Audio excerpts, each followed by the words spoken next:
ladies and gentlemen. Welcome back to the Grow Your Moving Company podcast. Today, we've got a very special episode broadcasting from the Lion's Den. I've got Andy Elliott, the #1 sales trainer in the world. He's blowing up onto the scene. And I'm going to be completely honest, I did not know who Andy Elliott was until about July. And you came to Tampa for the Tampa takeover. John, a friend of mine, a moving company owner, was like, you guys got to come to this. I was like, I'm all about sales. I love going to these types of things. Yeah. He's like, but who's Andy Elliott? He goes, look up a video on YouTube. One video on YouTube, and I was sold. I was there. That's awesome. And now here we are. So thank you, Andy. Man. Thank you for coming on. I always say this, man. I say, listen, don't ever underestimate the opportunity to self-develop. You never know what's going to happen. Look, I've gone to bad trainings. Even the bad trainings, I still learn something. And occasionally I've gone to a really good training. I went to a seminar or an event or something where I walked in one way and I left another, right? And it's cool, man. We talk about the power of proximity. There's 8 billion people in this world. There are some people that you can get around that will totally and completely transform and change your life. And a lot of these people, the reason why they know how to change their life fast is because they've changed their own life, right? You know, I wasn't a born leader, right? I messed up. I had bad leaders. I did wrong things. I missed sales. To learn how to not miss sales, to learn how to be a great leader, to learn how to be a great person, because now I play both sides. So I just want to say, you know, it was awesome meeting you in Tampa. Obviously, it doesn't take very long to change your life. It really doesn't, man. It's a simple decision. When we met, you're like, dude, I'm going to go to another level. You probably got inspired, right? By like saying, hey, dude, I want to do more. Or you were probably going to do more eventually, but then you're like, you know what, man, I'm going to speed this shit up and I'm going to do more now. Yeah. You know what I mean? And since I met you, we've totally remodeled our entire sales team. We remodeled our office. We fired like pretty much almost the whole team. I think we kept one person, hired on a whole bunch of new people, and we have the whole office right now doing push-ups, sit-ups, leg lifts. They're excited. Look, listen, what he's saying is he fired his employees and then he hired a team. Okay, so if you're going to listen to what he said, because a lot of people are like, oh man, so you met him, you go home and he fired your people. No, dude, they weren't his people. See, because him as a leader, he wants a team, and I'm guessing that your leadership skills also elevated a lot after that training. 100%. So when you went back, you were a different person, and now when you're talking to these employees about this new way that we're going to do things, they're looking at you like, dude, what are we doing? And you're like, hey, I changed. And then they're like, we don't want to change. Well, listen, dude, when you change, there's going to be conflict. So you got to decide when you're making a change and you are changing, like, are you going to revert back to the old you because people don't like it? Or are you going to go find new people that are okay with the new change? Right? And that's what you did. You leaned into this new idea, this new ideology of how you wanted things to be. You wanted your team to be fire-breathing dragons. You wanted people to be bought into the culture. You wanted everybody fired up about, you know, like there doesn't have to be work and then home. You wanted people when they come to work to kick ass and to go home better people to their families because their work is so awesome, right? And by the way, like that's what you did. You actually created a culture in which people love coming to work. And most people don't love coming to work. And it sounds like your people do. So you had to get rid of the old people with the old ideology. And by the way, you said one of them changed or one of them stayed with you. That one, when you're like, hey, we're going to come to work. We're going to have more energy. We're going to have more fire. We're going to do big shit. You know, that person was probably like, yeah. And you're like, all right, you're staying, you know, but the other ones are like, wait, what are we going to do? You're like, listen, hey, by the way, those people, it's not like they're unemployed now. They can go work for normal companies because he's not a normal person, right? Right. And normality and conforming is not what we're interested in anymore. Right. So you're on a self-development journey right now that's insane. You're growing really fast. I can tell it's changing your own life and your own company, which is why now you're so inspired to push this into other businesses and change their lives, right? Absolutely. And that's what I love about you. We started the 6 a.m. six-pack club. So super your cool. Video that went viral about if you don't have a six-pack, you can't work for me started circulating like right before the conference you put on in Tampa. Yeah. I sent this out to a few of my friends. I was like, I'm going to see this guy next week, and seeing their responses were a little bit mixed. Some were like, oh, wow, like, why would you want to go put yourself through that? Some of them were like, let's go, let's get fired up. And it was interesting. And so right after that seminar, we started. It's a standard, is all it is. Yeah. And you know what it means. You got people that work for you that don't have six packs. No. But you have people that are pushing to be greater. You know, think about this. You have a moving company, right? Right. You have a business. Anybody watching this has a business. Do you want your clients to be treated great? Do you want your clients to be taken care of? Is your brand important? You know, on your shirt, right? It's the two college brothers, right? Yes, sir. Yep. How long have you guys been in business? Over 11 years. 11 years it's taken you to build that brand and that business. Mm-hmm. Dude, listen, man. that brand and that business, 11 years, we need people to really care about themselves and really have high standards to take care of customers. Customers are expecting, when they pay us good money to take care of them, for us to have high standards and give them the best service they've ever imagined. Matter of fact, such good service that it ruins the value of money for them. And if we can't get our people to raise their standards and care more about themselves, how in the hell can they care about people more? So the 6-pack or you're fired deal, like the reason why people don't understand it is because when you start saying that, they immediately say, well, he don't like me. No, we actually like everybody. We actually just want you to raise your standards. And whether you ever achieve a 6-pack or not, what it means is achieving more, maxing out your potential, right? Yeah. And it was interesting too, because when we started doing the 6 a.m. 6-pack club, we saw who showed up. And we do it every single Tuesday and Thursday during the week. We have a fitness challenge now that we do throughout the month. Our sales manager the other day said, we're no longer a moving company. We're a health and fitness company that happens to be in moving. And that, dude, that so was cool, powerful. Man. Yeah. Dude, that is so cool, man. Imagine this, okay? The families of the people, right, that work for you guys. Dude, their families have to have such a ripple effect of a husband or a wife going home. I mean, the energy when you take care of yourself, the mood that you're in, they've got to bring more love to their kids. They got to bring more love to their wife. They got to bring more love to themselves, right? Like so many people, they listen to this, dude, and they're not understanding it or getting it. You know, when I met him, you know, he's on fire. And when I met him this time again, he's totally recreated. He's a different human being. He's a different person. I always say the eyes are the window to the soul. I see a lot of people, they're alive, but they're really dead inside. Okay. And that means they've stopped growing. There's that old saying, evolve or die.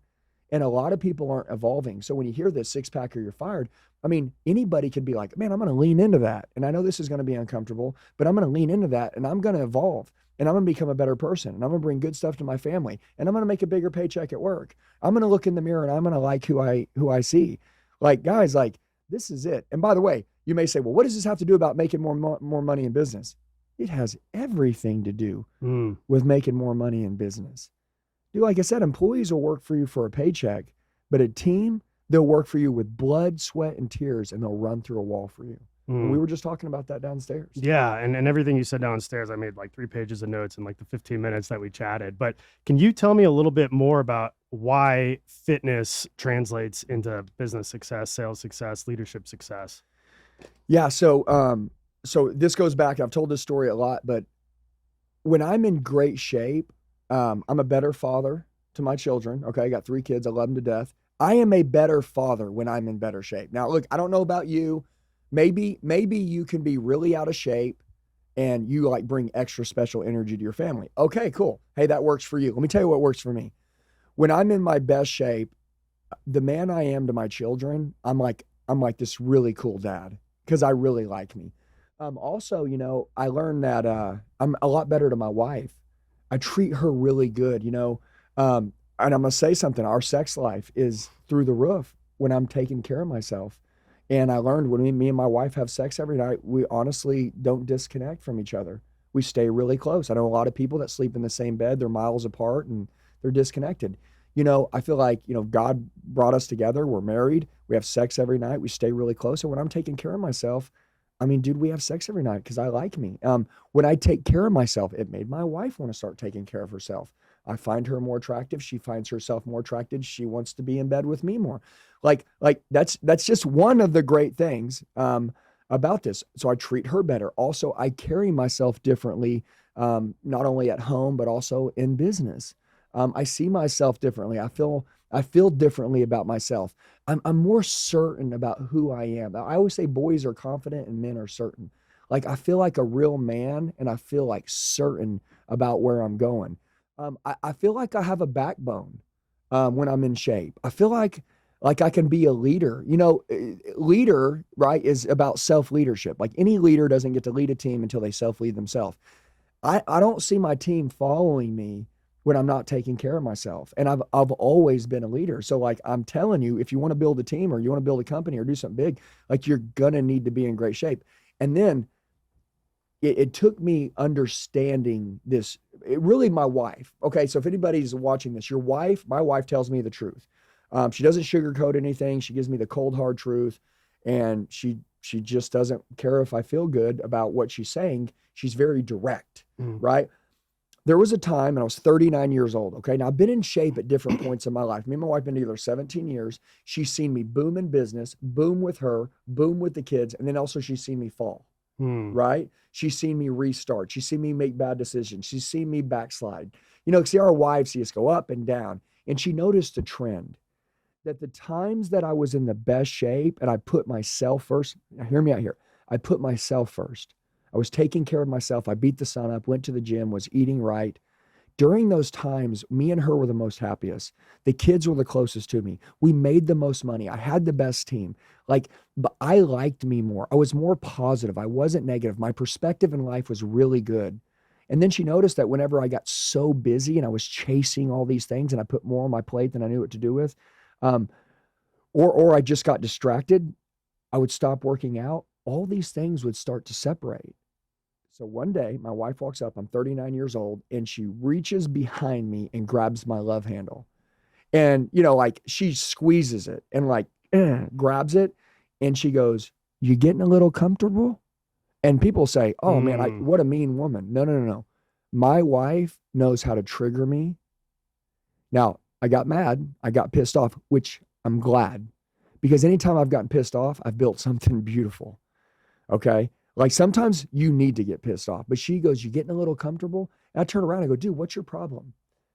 And she goes, "I don't have a problem." She goes, "I see you walk through this door every day after work, and I see your eyes, and I can tell when you're fulfilled, and I can tell when you're not."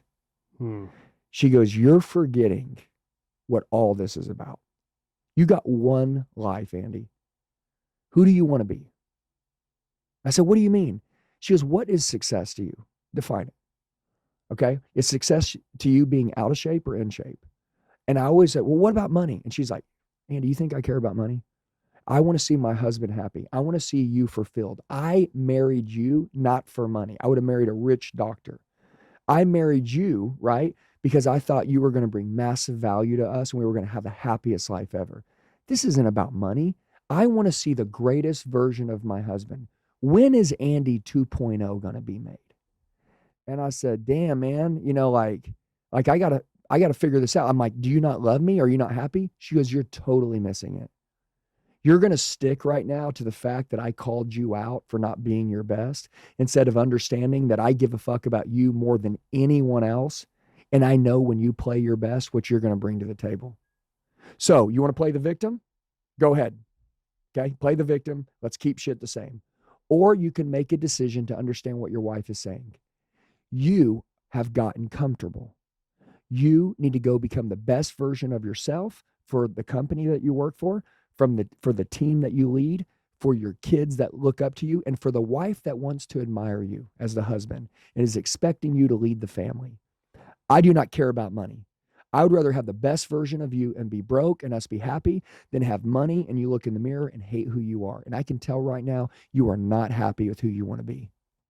And at that point, I said, "All right, here's the decision I made."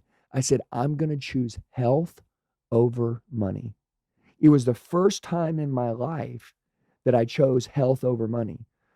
It was so awkward. For the first 90 days, it was like learning to walk again. I had to start eating clean. I was meal prepping. I was starving at night. I'm a snacker. So I want to dig in the refrigerator. Now listen, my family's 350 to 500 pounds. Wow. Okay. So like, I'm just telling you, like people are like, "Oh, you're in good shape." Dude, I have no genes. I have no genetic. Dude, my family has the most awfulest bodies you've ever seen. So like, I'm trying to recreate a new bloodline. I'm trying to create a new generation. I'm trying to create new genes for my kids. Dude, I believe in total recreation, but it took my wife to piss me off. Then Tim Grover always says this, either go into hell, right, and visit hell, or hell will visit you. So I decided to visit hell. And to me, it was waking up at 5 a.m., which I hated. To me, it was not watching TV at night and going to bed by 11 so I could get my 6 hours because I knew I was going to work out. But once I created this 90-day pattern, man, dude, I was on fire. Dude, I honestly was running through walls. I was breaking records. I mean, dude, me and my wife were thriving. The kids were close to me.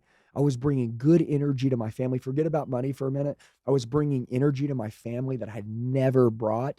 And the craziest thing is I started to feel like I was alive again. Again, there's a difference between being alive and living. I started to feel alive. I started to feel on fire. My energy started to go through the roof. Everybody's like, damn, man, look at all this energy. Dude, a guy walked in. He's like, damn, dude, you're looking good. You're leaning down, man. Oh, was that a bicep vein? I was like, oh, shit, man. I was like feeling this. You know what I mean? And then, dude, I just went psycho. I'm a person, I believe in something called total immersion, which means like if I believe in it, I totally immerse into it, right? My wife, when I married her, no matter what woman comes across my plate, I don't care. No matter what woman walks in front of me, I don't give a shit. If they do shit she won't do, I don't care. That's my girl. I'm with her till I die. Okay? When I'm loyal to my people, I'm loyal to my people. I mean, like whatever I'm in. And I'm just that way. Like I'm obsessive once I get into something, right? Well, now that I got into that fitness and I saw all these results that like I've wanted my whole life, and it took my wife to piss me off. And a lot of people, they would hear this story and they're like, oh, your wife, man, I can't believe that. She's such a bad woman. No, dude, my wife, her job is to bring out the best man in me. That's her job. Her job is to tell me the truth and never lie to me. I was getting comfortable. Once I got over the pride, the ego, and the entitlement, and I looked in the mirror, I realized that I was living in an alien's body. That is not fucking me. That is not who I want to become. And by the way, I'm an example to my kids, okay? Not only my team, but I still am. I'm 44 at this time now. I was like, dude, I'm in my 40s. I'm going to go back to being in my 20s. Like I'm going to recreate I'm going to restart my life. And dude, listen, I just have gotten more obsessed with it. I eat clean food. I work out hard 5 days a week. Dude, it's not only changed my life, it's changed my team's life. It's changed our business's life. It's changed everything. We built a 9-figure business in 3 years. And I would tell you, if you ask me what is the number one cause of all of it, when I tell you this, you're going to think that I'm lying. It was staying physically fit to keep myself always growing and out self-developing everybody else. When I work out, whether I feel like it or don't, and I do it, it makes me a different person. I don't know about you, but when I don't work out, I feel like I have a cloud over my brain. There was a time one time, and obviously I get on stage, I speak all the time, and I didn't work out in the morning because we had it was like a 6:30 speech. It was super early, man. So I didn't go to the gym. I didn't get off the plane till 1 a.m. It was freezing cold outside. I didn't know where the local gym was. There wasn't a gym in the hotel. It's just every excuse, right? I should have ran. I should have done something, but I said, I'm just going to go afterwards. Dude, I felt like I did the worst presentation, the worst job I'd ever done. I felt stupid. I felt dumb.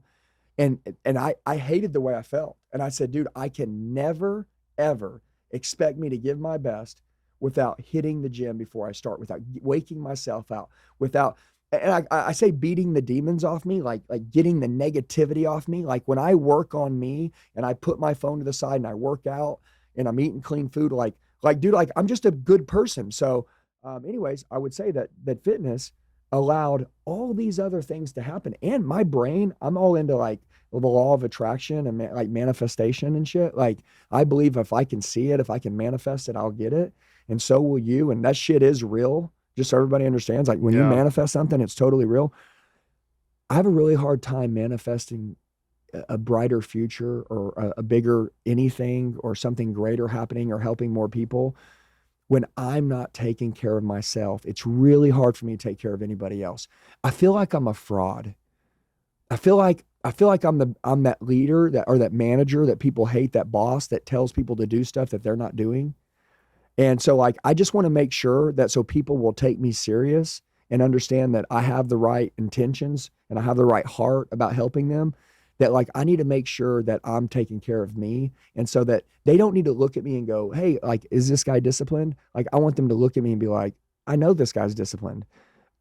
Listen, I want to say one more thing about this, and you can ask anything you want, but I want to say, you can see, because I'm giving a lot of explanation here. So if anybody hasn't made the choice to go in, maybe this will help them. Everybody knows when you see somebody that has a six-pack that's in really good shape at any age, the discipline and the diet and the work that it takes to get a six-pack. Okay. Like you don't just get one, right? Like you have to really earn it. You have to exercise, you have to work out, you have to do cardio, you have to diet, bodies are made in the kitchen, which means you got to say no to this stuff, which means you're good at choice making. You're good at making decision making. You had to not eat too late. Like, dude, like all these things have to happen for you to get that body. So when I see someone that's in really good shape, if I'm going to do business with them, I'm immediately saying to myself, if they're in good shape, like this person can hold their word. This person most likely is going to do what they say they're going to do because they couldn't carry a body like that otherwise. Now, maybe I need a little more information, but just from what I see tells me a lot about the way that you'll execute with me. Okay. So I just want to say, common sense, I see that. And it's like when you go to the doctor and a nurse comes up and she's 350 pounds and she's like, oh, your heart rate's, your blood pressure. You're like, dude, what are we talking about? You know what I'm saying? Yeah. Hey, and I'm not knocking her, okay? But it makes it, but if that nurse, male or female, was in great shape, and I would look at them and then they're telling me about my health, I'd be like, oh man, like tell me more. And I would be like, I'm going to do whatever you say because I want to look like you, or like I want to be like you, or like you're someone that I can take advice from. Hey, I'm a teacher. I've been in sales my whole life. In sales, I'm an educator. In sales, we educate people. When we close someone or somebody calls about our moving company and we say, hey, we just want you to know we're not like most people. Let me explain why. I'm going to educate you. Okay. I'm going to explain to you, number one, what we do, how this works from A to Z, why we're different than everybody else, and how when this is done, the only regret you'll have is that you didn't use us in all the other moves for the rest of your life. And I assure you, the greatest compliment you could ever give me is sending me a referral, which is one of your friends or family that'll be moving in the future. And we're going to do such a good job. I promise you that you're going to want to pay these compliments every single day to anybody that you know that'll move for the rest of your life. So our goal isn't just to do one transaction with you. We are a relational moving company. Relational. We want this relationship with you and all your friends and all your family. And we know that we don't get what we want. We get what we earn, and we are going to earn the right for you to refer us to more friends and family. So we love you. We want to tell you thank you for reaching out. We do not disappoint. We take this very serious. Everybody does what they do in life. We move. Our goal is to take the pressure off the client. Our goal is to ensure that all these things that you have in your life, all of these beautiful pieces of property that you have that we're transporting from A to B, that they get there, you don't have to worry about. It's stress-free. They go from here to there without you having to even think. And then for a little fee, we'll make sure that we take all the concern out of it. That's what we do. Like we're the best at it. Okay. We have 110% customer satisfaction. I physically will oversee this entire job. Our people that come and do your moving and work, they are vetted, heavily vetted. We pay them more money. I'm just letting you know, you're a little bit more money. I know we are. We pay our people more money that are going to be moving your life belongings. Look, I need you to understand this, okay? I can put an ad in the paper right now, need movers for $10 an hour, and you can pay me whatever right now, but when stuff gets broken, you're going to be pissed. You do not ever want to go at the lowest price. I don't like cheap stuff. Do you? No. And the stuff that you probably have that you're moving, it's worth moving, so it's probably not cheap, and you probably want to make sure that, because it means a lot to you, that it gets there without being broken. Am I right? Yep. Okay, so listen to me. You don't want cheap. I pay my movers more money than everybody, so they give a service that you've never gotten from anybody. Okay, listen to me. That's what we do. That's what we stand for. We don't like cheap. We love a great service, and all the stuff that you have that's your belongings, we treat it like it's our belongings. When my guys move your stuff, dude, they're moving it like it's their stuff. We take this personal. Okay? So if you're looking for cheap, it's not us. If you're looking for the best, that is us. And that's what we stand for. And this needs to be every phone call, but people can't be this way if they don't care about themselves. And by the way, you'll notice when I'm saying this, I'm saying it with my heart. I'm not even speaking with my mouth. I'm saying it with my heart because like I'm present in life. I'm taking care of myself. I'm alive. I'm awake. I didn't just answer the phone. Yeah, what's going on? Let me give you an estimate. Oh, it's too much? Okay, well, let us know. Or what do we need to do? It's like, dude, what are we doing? Are we growing a business? If we're growing a business, you want your people alive inside of your business, which is what you're doing. Yeah. So that was a long explanation on health, but you're doing it right now, and you're doing it with your team. And I know the ripple effect outside of money is going to be massive, but the ripple effect with money, massive, man. You could triple your prices if your whole staff that worked for you was in shape. Yeah, and I noticed that we came and toured the Lions Den a few days ago, and every single person in this building made me feel like the most important person in the world to them. And I didn't even know almost all these people. Now I feel like they're my friends. When I come in today, they're like, "Hey, what's up, Wade? How's it going, Wade? Oh, you're Wade." Like it's awesome. Well, see, and that's called onboarding. Okay. Their goal is that when they see you, is they want to onboard you, not only to the Elliott Group, but to their name, their brand. Each one of them, they have their own individual name, their own individual brand, and they represent the main brand, which is the Elliott Group. So when they meet you, they're onboarding you to understand that they care about you. Look, our guys have one goal, is to show you that when they meet, and they're not fake, okay, they're real, but they mean this. Talk to them and look in their eyes. They care about you. Their goal, okay, is to care about you more than you care about yourself. I like that. And if you care about yourself a lot, they're going to try to outdo you. They're going to try to out-energy you.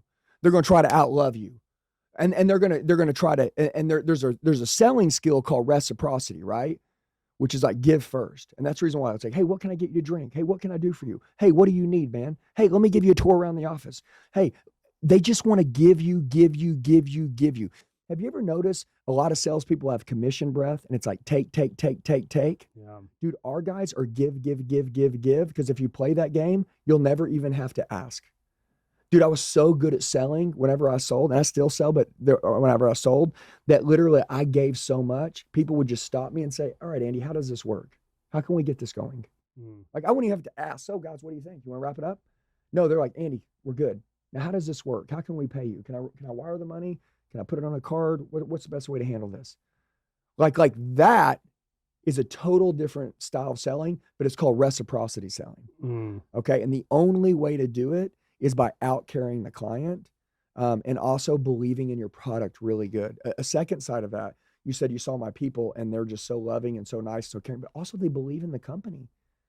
They believe in what we do. They believe that every time that you say hi to somebody that you're changing their life. You know what's crazy? Because I know this is a moving podcast, but like how many people just sound like they don't even care when they're doing the work, or they're just transactional. Okay. If I was calling and I was going to be moving and I know that I could move it myself, okay, which is going to be a bitch, okay, and it probably is going to suck and it's going to take me lots of days and I don't have time, but I'm going to have to make time. And I'm guessing there's going to be this $10,000 quote that I'm like, God, dog, I knew it was going to be that much. But if that person answers the phone, man, and they say, listen, our number one goal is this. When you move, 99% of the time, it's a nightmare. The most important stuff to you breaks. You spend all this time moving. Your husband ends up throwing his back out. It's a nightmare problem. It causes fights, divorces, problems. I've seen it all in the moving space. Okay. Our goal is to take all the pressure off you and your family. Where do we need to pick it up? Where's it going? You're going to go to that location. You're going to see all of your stuff there. We're going to wrap it the way you want it. We're going to pack it the way you want it. We're going to take care of it better than you would take care of it. If that's what you're looking for, ma'am, sir, that's all we want to do. We charge a little more money than most, but we also pay our people more money. We're not interested in making a lot of profits. Most people don't talk about it. I'll be happy to talk about it. We don't want to make more profits. We want to pay for better, high quality people that are better vetted, that take better care of your stuff. If somebody breaks something that we're moving with you, we take it very personal. Now we have all the insurance, the liabilities and all that stuff for moving to make sure everything's covered, but we take it personal. We've done 176 moves in the last week and we haven't broke one thing. Listen, we're on fire. We care about moving more than anyone else. So I'm so glad you called today. But if the information that I'm telling you and what I'm telling you we're going to do is what you're looking for, well, you found it. Spending a couple extra bucks is worth it. If the juice is worth to squeeze the buckle down, spend a couple more bucks so you can get your stuff in the house there, save your family, you and the pressure and the headache and the problems, then I would say pass go. It's worth it. And I can probably move you guys to the front of the line and get this taken care of.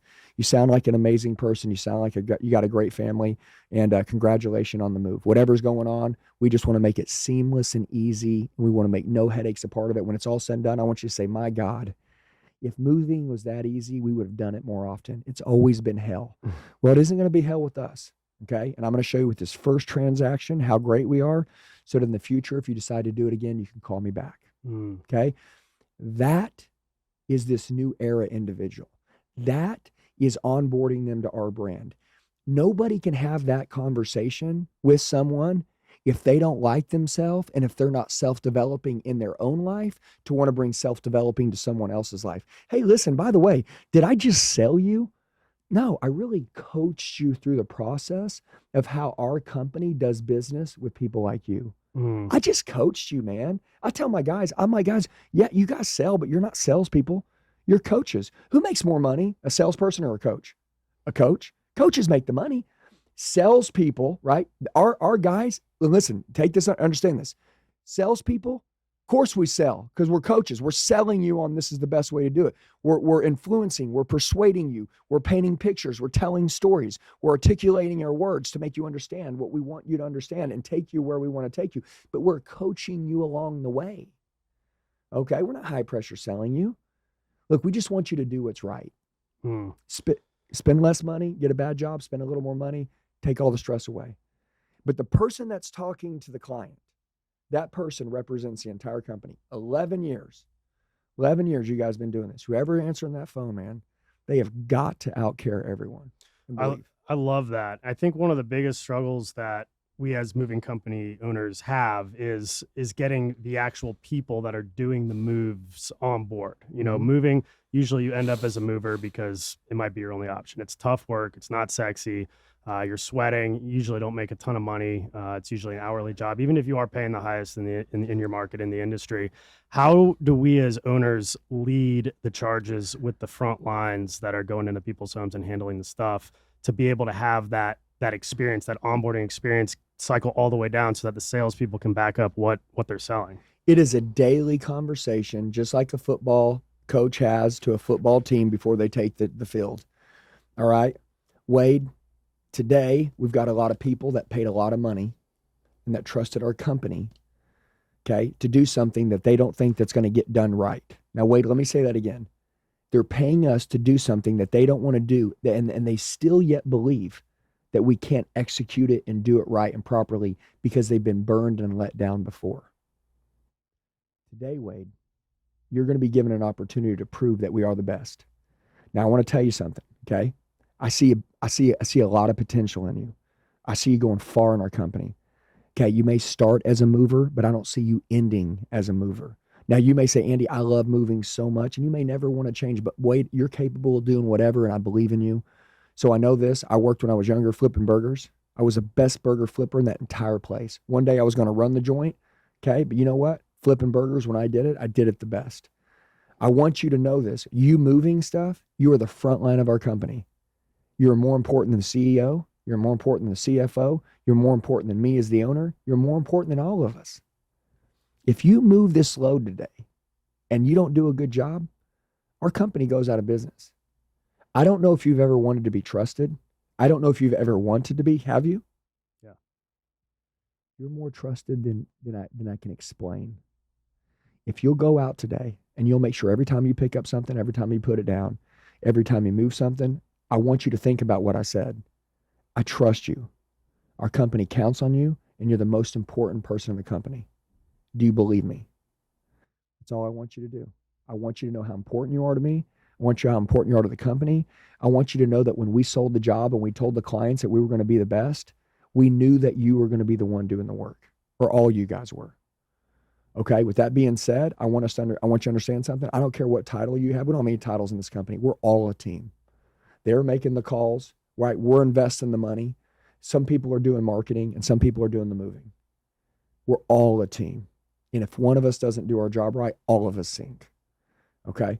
So I want to tell you, you mean a lot to us. Your job's important. We couldn't do what we do without you. Thank you. And I don't see you being a mover your entire life unless you want to be. So give it your best. Do the best job it's ever been. And the future looks bright. And I just want to say thank you. Are you having this conversation one-on-one? I can have it one-on-one or with the team. I could have it with 10 people right now. I could say, let me tell you guys why you're the most important part of our company. And I'm saying you guys are the most important part of our company. We could not do this without you. See, people forget, man, just because people, listen, let's get this out of the way. A lot of moving companies and companies in general, but moving companies, because these people are doing the job that nobody else wants to do, that doesn't mean that it's a bad job. And by the way, who told them that it was the job that no one else wanted to do? Okay. Like who's telling these people that? Dude, I would say, guys, every day people are looking to do things that have purpose and matter. When you guys move someone's family, that's purpose and matter. When you pick up that bed, you don't know if that bed was her dad's bed and how much that means. You don't know. So we got to pretend that everything is ancient and sacred. It means everything to everybody, everything that we touch. Can you guys stay in that state? All right, that's cool. All right, now next, what are we going to do? We're going to talk about who are you guys going to become, right? If you guys do a great job moving with me for a year or two, and you keep your standards high and you show that you can be counted on as a mover and you understand how the mechanics of our company work, which everything is about moving, dude, you guys can move up and you guys can lead a team. You guys can run a team. You guys may move to the sell side position at any point in time if you want to. You might be leading the team or managing. I don't know. But I know the way that you go out today will determine what happens tomorrow. The decisions you make today shapes your future tomorrow. Our company's growing. We're opening new locations every day. I'm wanting to bring people from internally inside the company up and out to new locations and different stuff. Like, guys, listen to me. The way that you work today, the way that I can count on you will let me know where you fit tomorrow. Now, listen to me, guys. Do you believe in the company? Do you believe in what we do? When we tell people we're the best, were we lying to them or are we the best? And who's the only person that can deliver the experience to show them that we're the best? You guys. Okay? So I'm going to say it. I'm going to say it one last time. You're the most important people in the company. Period. That's it. I care about you. I love you. We have no titles. I'm grateful for you. Go out there and give it your all today, and let's show people how much we love them. Guys, like, this is a conversation every day. People say, oh my God, a moving company doing that? Don't do it. Go out of business. Fine. Anybody who's listening, who wants to grow and be a badass, listen up, own the market share, take over the world. Everybody wants to move. The reason why people have stopped believing in moving companies is because of amateurs. People don't like salespeople, right? You know why? Because most of them suck and they're amateurs. But if you've met a good one, they take the pressure off you and they actually help you make a decision. Okay, remember, 10% of the people will buy from everybody. 10% of the people ain't buying from nobody. And then 80% of the people need help making a decision, which means they need a salesperson involved. But the problem is most salespeople suck. So since the salespeople suck, and anytime we've dealt with one, they do a shitty job, and we know that they're amateurs, and we know that pros aren't out there, well, we hate salespeople.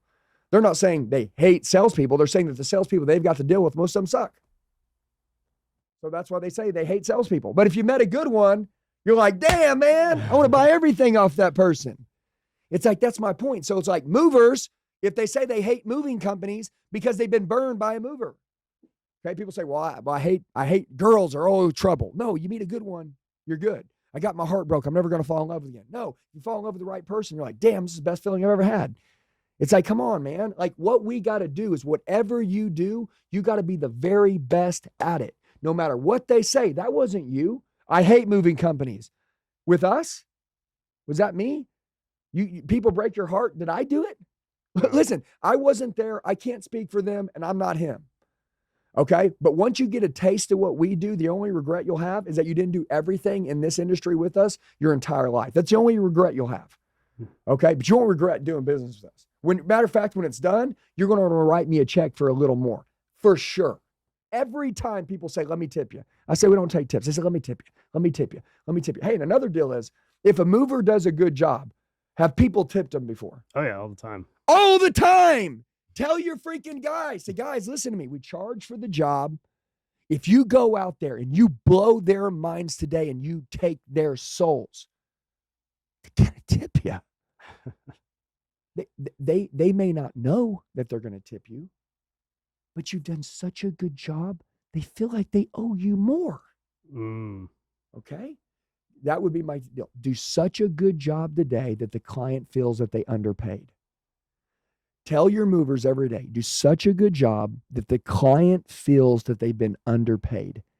When you're done moving, I want them to look at you heartbroken, feeling like they've ripped you off because they haven't paid you enough money. That's the key. I love that. I'm making notes left and right. I made a note earlier downstairs when we were talking. You said that you have to earn the right to have a direct conversation like you're having right now. Like you've Yeah. earned that right. You've proven yourself. I go back to Florida. I have this huddle with my team. What's the first step I can take to earn the right to have that exact conversation with them? Okay. Number one, everything's your fault as the leader, good and bad. So I would say, hey guys, number one, I just want to tell you, I'm saying, let's say you go to an event or you say, guys, hey, first of all, I want to tell you, I apologize. Honestly, I went to another company this weekend and I saw a level of leadership that honestly was mind blowing to me. And my whole life, I've done better than most. We've got a good company because we do better than most. And honestly, I've been surrounded by a lot of mediocrity, a lot of people who don't care. I'm doing better than them. I do care a lot. But there's a time in which you meet someone or a company and you realize that you're not as good as you think you are. And I had that realization this weekend. And so I wanted to come to you guys and tell you that I'm sorry. And that you guys, I'm capable of being such a better leader for you guys. And you deserve it. All of you deserve a better leader. And I've been giving you my best, but I have so much more in me. You know, going into this event this weekend, I thought, 1 to 10, I was probably a 9. I'm doing pretty good, doing better than most. You know what I realized? I'm 1 to 10, I'm a 2. And maybe my 2 is better than some people's 10. But when I get to my 10, I'm going to be dangerous. So I want to tell all you guys, I'm sorry. I'm not as good as I think I am. I saw a new level this weekend. I want to bring that level to you guys. Okay. So I would like to ask for permission. Okay. I'd like to ask all of you for permission for me to positively peer pressure you guys to max out your potential. Would everybody be okay with me? I want you to know where my heart is. I want you to know my intentions is that you guys are the best and you're 2s. And your 2s may be better than someone else's 10. Okay, because that's how good you guys are. But when you guys get your 10, we're going to take over the world. So I'm going to push to my 10. I want you guys to hold me accountable to this new level of leadership. I want us to be open. I want us to be direct. I also want to be that way with you guys. So I'd like to ask you guys a question. Since I'm going to this new level, would you guys like me to feed you ice cream and make you feel good and treat you like 2, 3, 4, and 5-year-olds like most companies do? Or would you guys like me to give you the cold, hard truth, treat you like the badasses that I know you guys are? Which one? Badasses. They'll say badasses. And you'll say, all right, let's get started. Rule number 1, today we're going to ruin the value of money for people. I want you guys to move everything and do such a good job that people feel like they underpaid. And then you start going into it. You see? Notice the first thing that I did is that I didn't tell them that they hadn't been doing their job good. I told them that I'm sorry and I apologize and that I have been underplaying and that I've been doing better than most, just like a lot of you. And that we've been surrounded by mediocrity. So, when you're around a bunch of losers and you're winning, you think you're a winner, but then there's a time where you go meet somebody who's really doing some big winning and you realize like, shit, man, like I need to wake up. And you guys are my family. You guys aren't my employees. Tell them, you guys aren't my employees. You guys are my fucking team. Okay. And I can't do it without you. I can fire every one of you guys in here right now. And you guys can also fire me. Every one of you, you could fire me right now. I don't want that. I know you don't want to get fired either. I know we all want this to work out. We all want to be the best. And the only way to make that happen is to build a family and a team. So I want to ask for permission for us to treat each other like family. Ask for permission to be direct with each other. And if, hey, listen, I don't want any complaining. Okay. Somebody's doing something. Okay. Let's talk about it. Let's get out in the open. Let's hold each other accountable. Let's fix it. Is that cool? We're not going to whine. We're not going to complain. We're going to challenge each other. We're going to push each other. We're going to make each other better human beings. Okay. How about we take this and make this more than a job? Who's okay with that? And then they'll raise their hand and you'll say, what do you think that would do for our families? What kind of person do you think that bring back to our children and our wives? Yeah. So that's what we're going to do is we're going to get more. We're going to hold each other accountable for more. We're going to do more. We're going to make more money. But it isn't always going to be about making more money. It's going to be about being a better person. Every day, I want all of us to get 1% better. And I also want us to hold each other accountable. Can we please make an agreement that we have a goal to make each other 1% better every day? And that we will hold each other accountable. And the truth is dark. The truth is dark, which means if you're doing something and I know it's not good for you, and I know it's not the right thing that you should be doing based on what you told me you wanted in life, that I can shake your ass up and I can hold you accountable as your brother.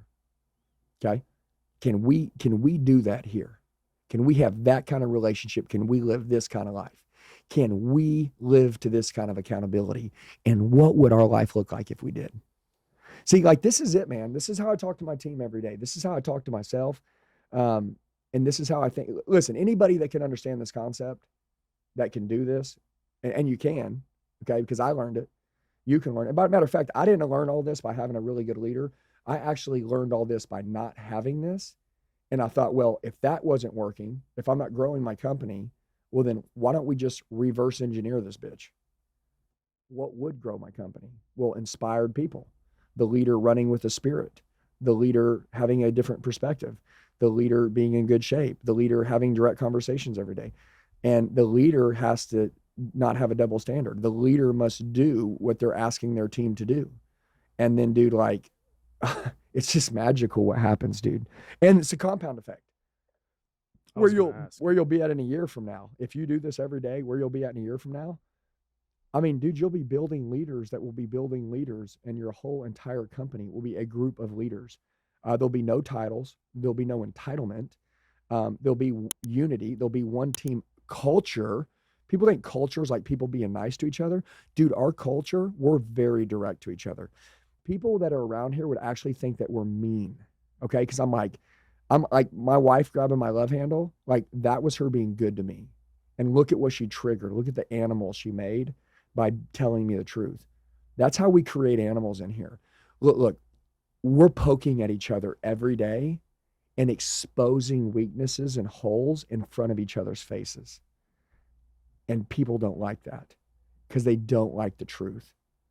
But the truth is the only thing that'll give you the life you want. Okay? Wow. Yeah. Phenomenal. I don't know how much time we have left here. I have one last question for you, and I think we got to roll. But how do we keep that momentum going? You mentioned that for the last however many years you would do fitness, you'd fall off, cycles. I'm guilty of it myself. 11 years. We've gone 2 straight months in this 6 a.m. six-pack fitness, aspect to our business. Yeah. How do we get that momentum to continue and compound like you just said? Feed it. Find people to help you feed it. Everybody in this world needs a coach. I'm not even joking. Okay? In the Bible, whether you believe in God or not, but it says iron sharpens iron. So true. Dull iron, you get dull iron. Sharp as shit iron, you get sharp as shit iron. Like, dude, I'm sharp. I make my team sharp. I find people that are crazy like me and I lean into them. I want to know everything they know. I want to know why they do what they do. I want to be around people that take good care of their families. I want to be around people that take good care of their health. I want to be around people that are excited about growing their team, growing their business, growing marketing, growing sales. I want to be around all this, customer satisfaction, customer retention, reach, revenue. I want to be around all this, right? Like I want to be around all that. So I find people, listen, just 2 people. Just if everybody could just add 1 or 2 more people, right? Or a training system or something to their life, like it could change everything. Like people just need to plug in to something that they're wanting to become. So right now you guys are on a spree, but really it's not a spree, okay? You didn't get lucky. You're intentionally doing these things. Now my question is do you love it? Does it make you feel good? Are you liking what's happening? Okay. Oh, yeah. All right, do more. Do more. Do more. Show more. Give more. Love more. Lean in more. Become more obsessed. Become crazier. Next part, bring their families in. Bring their families in. Okay, if you're doing it with your team now, right? 6 packs, right? Okay, now the next one, you say, all right, guys, we want the kids and the families to come out too. We want the whole family to you. Oh, not the whole family. No, we want the whole family. Okay, because your family is important to you. The time that you spend with us, it's super important. You're spending the time away from your family. We want to get to know your families, number one. We want your families to be a part of this culture earlier. Also, we want them to be a part of it as well. Like, listen, everything that we're doing, I don't want your wife to watch you enjoy some things at work that she don't get to be a part of. No, dude. No, I want her to know who we are too. I want her and I want the kids to know. I want them all to know. Okay? So like every other week, maybe it's a meetup Saturday or meetup Sunday, or I don't know, like you have to make it happen. Every time that I get together with my team, they all have their wives, their kids, and everybody. I don't ask for them to bring them. I demand them. Hey, Jake, I'm going to see your wife, right, tonight? Right? Yeah, hey, call her ass. Let's go, call her. Well, she said, call her. What's up, Sandy? Sandy, listen to me. Jake was telling me some bullshit about you're not going to be coming tonight. First of all, unacceptable. Okay, unacceptable. We actually like you more than we like Jake.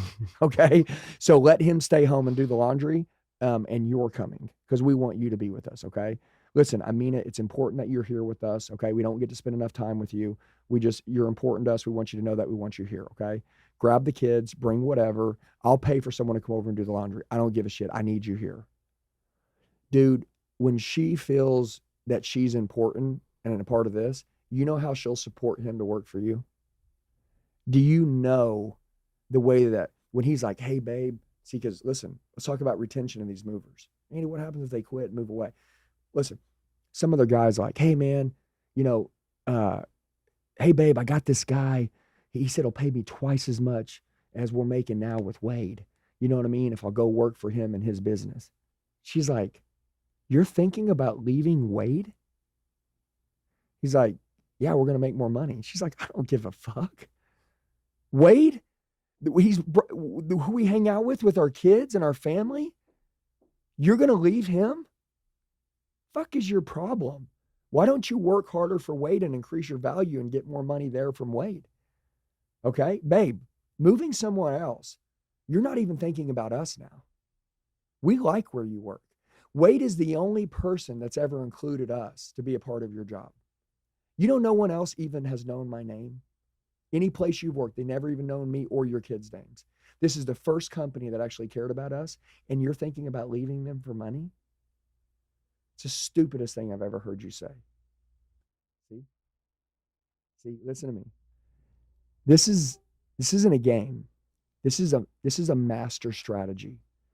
And it's called the retention strategy of heaven on earth, giving people a good opportunity to make money, explaining to people that, listen, Wade, you don't make more money if you don't increase your value. Money made, money paid. You got to do one or two things, okay? You got to do your job better, and I can pay you more because clients will pay us more for a better job, or you need to figure out how to make me more money. If you can make me more money, I'll pay you more money out of the money I'm making, right? But listen, hey, I love you, okay? But if you want to make more money, you got to increase your value, and I know that you're worth it. You just got to help me find it, okay? Listen, I love your family. I love your kids. I love you. You know, we got a great life together. Okay. I know a lot of people who make more money, Wade. They're not happy. Okay. Right. There's times where you probably made more money than you're making now and you weren't happy. Okay. You guys are happy, right? Okay. Well, being happy is priceless. Yeah. So let's not give up the happiness. Okay. Let's try to together figure out how you can bring more value to the company. Okay. Whatever it is. So I can figure out how to pay you more. Dude, now we're talking about having a company. And matter of fact, just anybody watching this, like, this isn't a family. I mean, this isn't a company now. This is a family. Dude, this is called the inner circle of one of the greatest companies that will ever be existed. Anybody that can pull this off. And we're doing it. We have this. This is I'm basically explaining my company to you, and I'm explaining how you could replicate what I'm doing. And dude, yeah, it's hard. Yeah, it's uncomfortable. Yeah, it takes time for people to buy in. Yeah, sure, the first couple times the family shows up, they feel awkward and weird. Well, it's because no one's ever included them. So it takes time. And by the way, women, if most of men, I'm guessing, are movers, right? Most of them. Most of them. Okay. Women have a very good intuition about who their husband should be around. And every woman wants their husbands around a good influence. And if it came down to a husband being able to make more money at a job where she was unsure or uncertain what kind of influence he would be under, or him making less with you, knowing the influence that you provide with him and making him a better man and the standards you demand that he holds, she'll always protect you.